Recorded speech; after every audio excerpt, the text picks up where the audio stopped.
Assalamualaikum warahmatullahi wabarakatuh. Saya Muhammad Najib, mahasiswa PGMI UIN Sunan Kalijaga, Yogyakarta. Di sini saya akan menjelaskan sedikit tentang analisis standar penilaian pendidikan di Indonesia menurut Permendikbud nomor 21 tahun 2022. Ruang lingkup penilaian. Ruang lingkup penilaian merupakan ranah peserta didik atau aspek-aspek yang dapat dikembangkan dalam proses pembelajaran. Aspek tersebut meliputi yaitu yang pertama sikap, yang kedua pengetahuan, dan yang ketiga yaitu keterampilan. Nah, yang pertama yaitu ranah sikap. Segala aspek yang mencakup penanaman nilai dan karakter yang diwujudkan dengan perilaku. Yang kedua yaitu ranah pengetahuan, mencakup kemampuan berpikir atau aktivitas. Nah, yang ketiga yaitu ranah keterampilan, ranah untuk menciptakan, membuat, atau mengembangkan sebuah ide yang diwujudkan dalam bentuk aktivitas atau tugas tertentu. Ruang lingkup penilaian. Dalam Permendikbud nomor 21 tahun 2022 dijelaskan pada pasal 1 yang menjelaskan mengenai ruang lingkup penilaian peserta didik dan juga pendidik.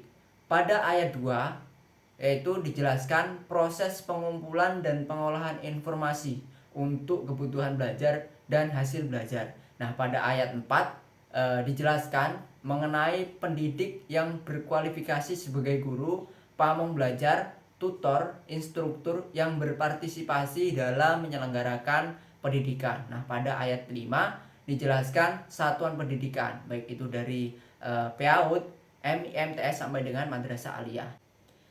Pada Permendikbud nomor 21 tahun 2022 terdapat tujuan penilaian.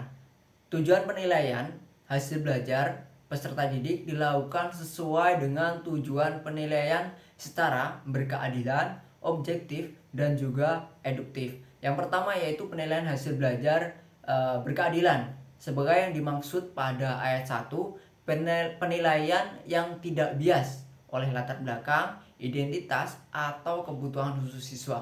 Nah, yang kedua yaitu penilaian hasil belajar secara objektif. Yang dimaksud pada ayat 1, penilaian yang didasari oleh informasi faktual atau pencapaian perkembangan hasil belajar peserta didik.